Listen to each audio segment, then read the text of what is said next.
यह कहानी दो लड़कियों की है जो एक दिन एक स्ट्रेंजर पर भरोसा करके उसके घर चली जाती हैं, लेकिन वहां पहुंचकर उन्हें एहसास होता है कि वो दरअसल किडनैप्ड हो चुकी हैं। उन्हें एक गहरे फॉरेस्ट में ले जाया जाता है जहां उन पर बार बार जुल्म किया जाता है और उनसे बुरे काम करवाए जाते हैं। क्या ये दोनों लड़कियां इस नाइटमेयर से बच पाएंगी? ये हम आज की स्टोरी में देखेंगे। कहानी की शुरुआत दो पुलिसमैन से होती है जो एक क्रिमिनल क्रूक को अपनी कार में ले जा रहे होते हैं। रास्ते में वो एक रेलवे क्रॉसिंग पर रुकते हैं। अचानक एक और कार तेज रफ्तार से आकर उनकी गाड़ी से टकरा जाती है। दोनों ऑफिसर्स बुरी तरह घायल हो जाते हैं। उस दूसरी कार से सेडी और फ्रांसिस बाहर निकलते हैं। ये क्रूक के अकॉम्प्लिसेस होते हैं। सेडी, जो क्रूक की गर्लफ्रेंड होती है, एक पुलिसमैन को गोली मारकर कत्ल कर देती है। क्रूक भी कार से निकलता है, दूसरे ऑफिसर को मारता है, उसे उसकी बेटी की फोटो दिखाता है जो कार से मिली होती है और फिर उसे बेल्ट से गला घोंटकर मार देता है। मंजर बदलता है। हम देखते हैं एक प्यारी सी 17 साल की लड़की मेरी जो स्विमिंग कर रही होती है। मेरी को स्विमिंग बहुत पसंद है और उसकी माँ एमा हमेशा उसकी हौसला अफजाई करती है। स्विमिंग के बाद मेरी अपनी माँ से ट्रेनिंग के समय के बारे में पूछती है। उसकी माँ कहती है कि इस बार तुमने बहुत अच्छा किया है, अब ट्रेनिंग रोक दो और तैयार हो जाओ क्योंकि हम वेकेशन पर जा रहे हैं। मेरी और उसकी माँ अपने वालिद जॉन को लेने निकलती है जो एक डॉक्टर है। तीनों मिलकर एक लेक के करीब जंगल में स्थित गेस्ट हाउस की तरफ रवाना हो जाते हैं। वहां पहुंचकर वो अपना सामान खोलते हैं और सेटल हो जाते हैं। मेरी अपने कमरे में जाती है और अपने भाई की फोटो और लॉकेट देखकर उसे याद करने लगती है। चंद साल पहले इसी जगह उसका भाई डूबकर मर गया था। मेरी शावर लेती है, ताजा कपड़े पहनती है और अपने वालिदैन से पूछती है कि क्या वो कार लेकर अपनी दोस्त के पास जा सकती है। उसकी माँ मना कर देती है, लेकिन वालिद उसे कार कीज और कुछ पैसे दे देते हैं। मेरी अपनी दोस्त पेज से मिलने जाती है जो एक स्टोर में कैशियर के तौर पर काम कर रही होती है। दोनों बैठकर बातें करती हैं और रात के लिए प्लान्स बनाती हैं। कुछ देर बाद एक लड़का जस्टिन दुकान पर आता है सिगरेट्स खरीदने के लिए। पेज उससे आईडी मांगती है क्योंकि वो अंडर एज लगता है और उसके पास आईडी नहीं होती। जस्टिन कहता है, अगर तुम मुझे सिगरेट्स दे दो तो मैं तुम्हें कुछ खास दिखाऊंगा। पेज पहले हिचकिचाती है लेकिन फिर मान जाती है। पेमेंट के दौरान जस्टिन के एक नोट पर खून लगा होता है जिसे वो जल्दी से छुपा लेता है। जस्टिन अपनी चीजें लेकर निकलता है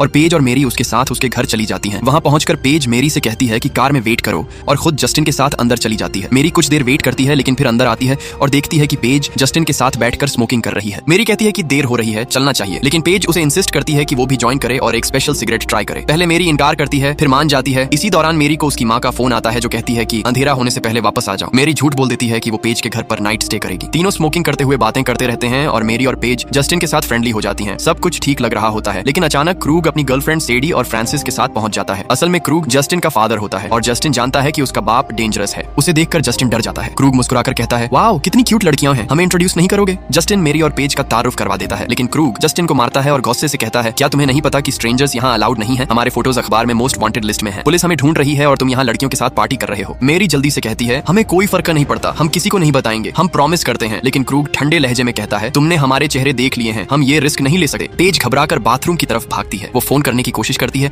और खिड़की से हेल्प के लिए चिल्लाती है, लेकिन फ्रांसिस दरवाजा तोड़कर अंदर आता है, उसके सर पर मारता है और उसे बेहोश कर देता है। फिर वो मेरी के पास आता है, उसका फोन छीनकर तोड़ देता है। इसके बाद क्रूग दोनों लड़कियों को कार में बैठने का हुक्म देता है। सब बिस्मिल जस्टिन कार में बैठ जाते हैं और वो उन्हें लेकर निकल पड़ते हैं। रास्ते में फ्रांसिस पेज को गलत तरीके से छूने लगा है। कुछ देर बाद एक पुलिस कार गुजरती है। चंद मिनट बाद क्रूग कार को जंगल की तरफ मोड़ लेता है। मेरी ये देखकर पहचान लेती है कि वो उसके फैमिली गेस्ट हाउस के रास्ते की तरफ जा रहे हैं। मेरी और पेज कार के अंदर लड़ने लगती हैं ताकि भाग सकें और इसी दौरान कार एक दरख्त से टकरा जाती है। खुशकिस्मती से कोई बुरी तरह घायल नहीं होता, बस फ्रांसिस की नाक टूट जाती है। हादसे के बाद क्रूग और उसके साथी दोनों लड़कियों को मारना शुरू कर देते हैं। इसी हंगामे में दोनों लड़कियों को मौका मिलता है और वो भाग निकलती हैं। क्रूग मेरी को पकड़ लेता है जबकि पेज जंगल की तरफ भाग जाती है। फ्रांसिस और सेडी उसके पीछे लग जाते हैं। काफी दूर भागने के बाद वो पेज को पकड़ लेते हैं। फ्रांसिस उसे इतना मारता है कि वो बेहोश हो जाती है। सेडी उसके कपड़े फाड़ देती है, हाथ बांध देती है और उसे जमीन पर घसीट कर ले आती है। क्रूग जस्टिन से कहता है, चूंकि तुम इन दोनों के दोस्त हो, जाओ और इनमें से किसी एक के साथ बुरा काम करो। जस्टिन इनकार कर देता है। मेरी चीखती है और मुकाबला करती है, लेकिन वो जबरदस्ती जस्टिन से उसकी बेहरमती करवाते हैं। पेज क्रूग को गालियां देती है। क्रूग गुस्से में आकर पेज को पेट में छुरी मार देता है और उसे दर्द में तड़पता छोड़ देता है। मेरी पेज की तरफ रेंग कर जाती है और कहती है, तुम ठीक हो जाओगी, हम यहाँ से निकल जाएंगे।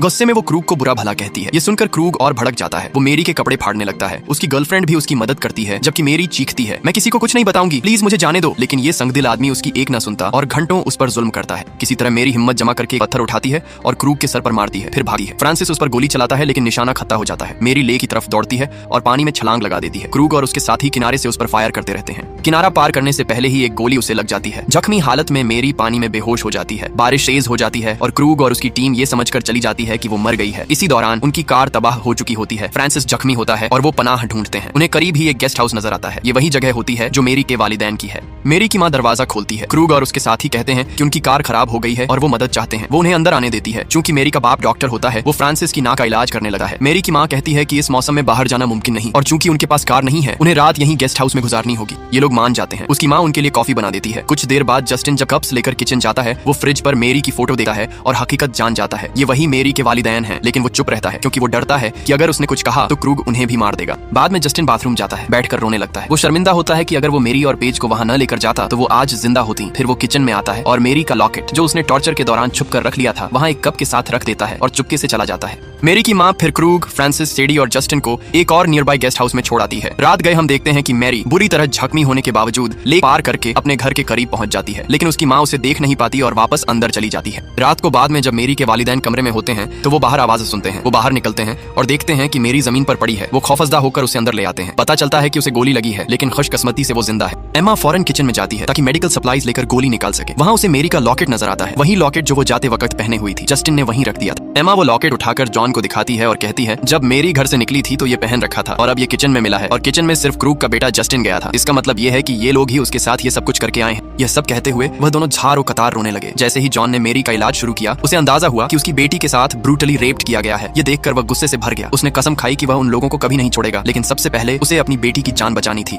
वह दोनों मिलकर बोट की कीज ढूंढने लगे ताकि मेरी को महफूज जगह पहुंचा सके। जॉन गैराज में जाकर हर जगह तलाश करता है। काफी देर बाद उसे कीज मिल जाती है। उसी दौरान एमा भी किचन में तलाश कर रही होती है कि अचानक फ्रांसिस पीछे से आ जाता है। वह कहता है मुझे नींद नहीं आ रही थी इसलिए मैं ड्रिंक लेने आया हूँ। उस वक्त तक फ्रांसिस को इल्म नहीं होता कि एमा और जॉन मेरी के पेरेंट्स हैं। एमा घबरा जाती है मगर हौसला रखती है। वह आम सा रवैया इख्तियार करती है और हता की फ्रिज से मेरी की फोटो भी हटा देती है ताकि फ्रांसिस न देख सके। एमा उसे वाइन की पेशकश करती है और फ्रांसिस को घर के दूसरे हिस्से की तरफ ले जाती है। जब एमा दूसरे कमरे में जाती है तो फ्रांसिस उस कमरे में दाखिल हो जाता है जहाँ मेरी को पेरेंट्स ने रखा हुआ होता है। मेरी को देखकर उसे सब समझ आ जाता है, लेकिन तभी एमा पीछे से आकर उसके सर पर बॉटल मारती है मगर उस पर ज्यादा असर नहीं होता। एमा फौरन एक नाइफ उठाकर उस पर हमला करती है, लेकिन फ्रांसिस चाकू छीनकर उसी पर वार करने लगा है। उसी वक्त जॉन एक पॉइंटेड हैमर लेकर आता है और दोनों के दरमियान लड़ाई शुरू हो जाती है। जॉन फ्रांसिस की पहले से जख्मी नाक पकड़कर उसको अजियत देने लगता है। फिर वह और एमा मिलकर फ्रांसिस को सिंक बेसिन की तरफ धकेल देते हैं। जॉन बेसिन के अंदर ब्लेड चला देता है और फ्रांसिस का हाथ उसमें फंस जाता है। वह दर्द से चीखने लगा है। उसी मौके पर जॉन उसके सर पर पॉइंटेड हैमर मारता है और वह वहीं दम तोड़ देता है। इसके बाद जॉन और एमा मेरी को बोट में बिठाते हैं और क्रूग के घर की तरफ निकल जाते हैं। वह अपनी बेटी पर हुए जुल्म का बदला लेने के लिए पुरज़्म होते हैं। जब वह क्रूग के कमरे में पहुंचते हैं तो वह देखते हैं कि जस्टिन चुपचाप बैठा है और उसके हाथ में क्रूग की गन है। वह गन जॉन को दे देता है। जून ही जॉन के हाथ में गन आती है